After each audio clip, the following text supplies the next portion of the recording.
7,674 patients inside America's cursed mega asylum. In 1876, America built a palace for the mentally ill, a sprawling revolutionary sanctuary designed to heal thousands. For a time, it was one of the largest buildings in the entire country, a testament to a new and compassionate vision for mental health. But what if the very walls built to protect people became the architecture of their despair? This is the story of Greystone Park, a name that would become a whisper, a warning, and the stories of the thousands of patients who lived and died within its walls. Section 1. The Utopian Dream. To understand Greystone, you have to understand the world it was born from. The mid-19th century was a time of brutal realities for the mentally ill. They were societies forgotten, often chained in basements, hidden in almshouses, or confined to prisons, treated not as patients, but as criminals or animals. But a wave of reform was sweeping the nation, championed by activists like Dorothea Dix. Dix relentlessly lobbied state legislatures, demanding humane treatment and dedicated facilities. Her vision, and that of her contemporary Dr. Thomas Story Kirkbride, was radical: that the environment itself could be a form of therapy. This was the birth of the Kirkbride Plan. The idea wasn't just to build hospitals, but architectural masterpieces of healing. These buildings were designed with a specific linear layout, with wings staggered to ensure every single room had access to sunlight and fresh air. Kirkbride believed that beauty, order, and productive activity could restore a fractured mind. And Greystone Park Psychiatric Hospital, which opened in New Jersey in 1876, was the Kirkbride Plan's magnum opus. It was a breathtaking structure, a Victorian marvel of brick and stone stretching across the landscape. With over 670,000 square feet of space, it was the largest building in New Jersey, and its foundation was said to be one of the largest in the US until the Pentagon was built. The institution was specifically built to alleviate overcrowding at New Jersey's only other asylum in Trenton. The philosophy was called moral treatment. Patients weren't to be locked away, but engaged. They would attend chapel, work on the vast farmlands, and participate in recreational activities. For the first time, there was a real belief that mental illness wasn't a permanent stain, but a condition that could be cured with dignity and care. Greystone wasn't a prison, it was a palace of hope. Section 2. The city-sized factory. In its early years, Greystone was more than a hospital. It was a completely self-sufficient city. The campus sprawled over hundreds of acres, containing not just the main building, but its own farms, workshops, a power plant, a fire station, and housing for the entire staff. The logic was tied to the moral treatment philosophy. Patient labor was seen as therapeutic. Men worked the farms and in carpentry and shoemaking shops. Women were often assigned to the laundry, sewing rooms, or kitchens. The hospital produced its own food, made its own clothes, and generated its own power. It was a closed, self-sustaining ecosystem designed to run forever. Days were regimented. Patients woke at dawn, worked for hours, ate in colossal cafeterias, and returned to their wards. For a time, this system, this factory for healing, seemed to work. It was efficient. It was productive. But this very efficiency would become its fatal flaw. The focus began to slowly, almost imperceptibly, shift from the well-being of the patient to the productivity of the institution. The line between therapeutic work and unpaid, forced labor began to blur, then to fade entirely. Section 3. The cracks appear. The utopian dream of Greystone was ultimately devoured by a single catastrophic problem: overcrowding. While initial plans suggested a capacity of around 600, The hospital was overwhelmed almost immediately. By the early 1930s, it housed over 4,800 people. At its horrifying peak in 1953, a staggering 7,674 individuals were packed inside its walls. The elegant Kirkbride design, with its sunlit rooms and airy corridors, became a cruel joke. Wards designed for 20 people now held 50 or more, with cots crammed into every available space, including hallways and activity rooms. Staffing ratios plummeted.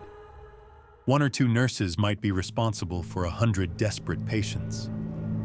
As was common for large institutions of the era, Greystone became a catch-all for anyone society deemed inconvenient. It wasn't just for the severely mentally ill. It became a destination for the elderly, people with developmental disabilities, and others considered socially undesirable, swept under the rug and into the ever-expanding asylum. The institution was no longer a place of cure, but a place of storage. The hopeful name of Greystone began to lose its shine. Section 4. The human cost. Statistics can numb us to the reality. 7,674 is just a number.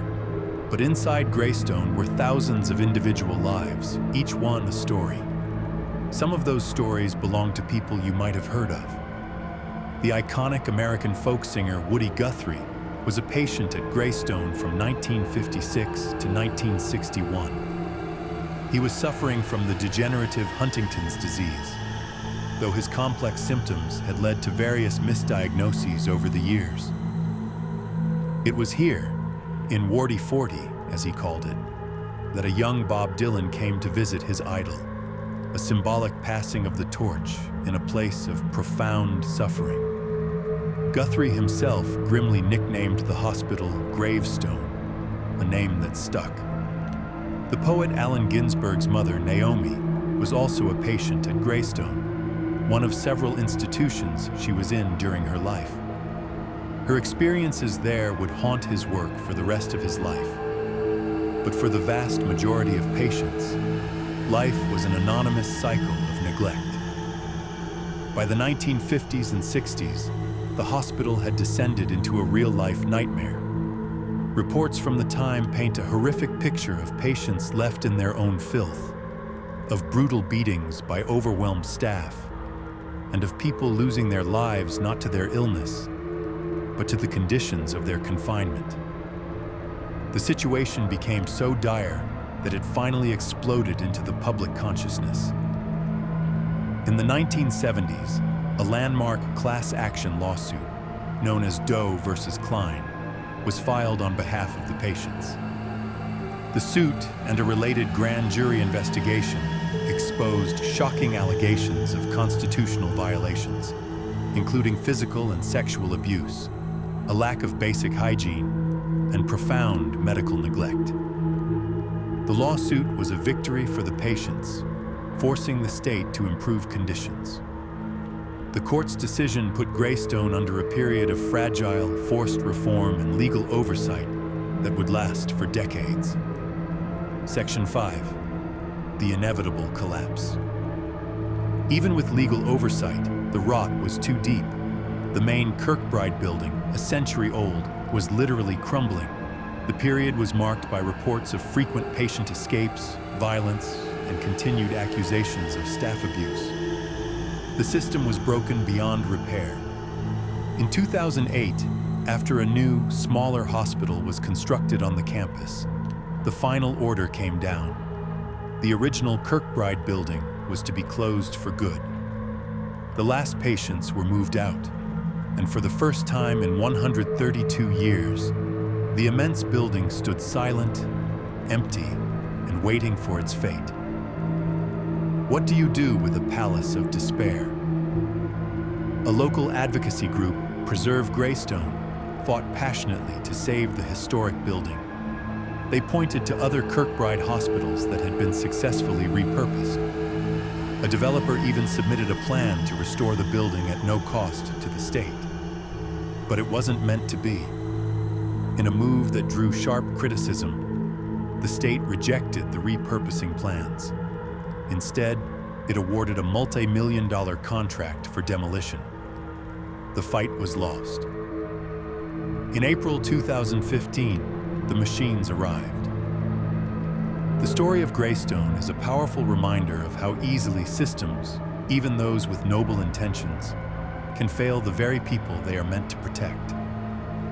If you believe these stories from our forgotten history are important and need to be told, take a moment to subscribe to the channel and let us know in the comments what piece of history we should uncover next. Conclusion. For about 6 months in 2015, demolition crews worked. The building that was once a landmark was reduced piece by piece to a mountain of rubble. The wings designed to bring sunlight to the suffering were torn down. The walls that had witnessed over a century of hope, pain, and despair were pulverized into dust. Today, a new, state-of-the-art psychiatric hospital operates on the Greystone campus, serving the community. But the ghost of the old asylum lingers.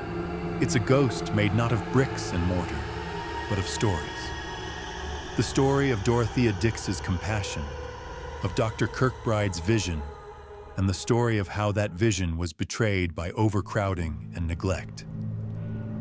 It's the story of Woody Guthrie's songs, of Allen Ginsberg's poetry, and of the thousands of nameless patients who were lost to the system. Greystone was a tragic utopia, a monument to both our best intentions and our most catastrophic failures. It's a reminder that the true measure of a society isn't in the grandeur of the buildings it creates, but in how it cares for its most vulnerable. And it is a story that we have a duty to remember long after the last stone has been cleared away.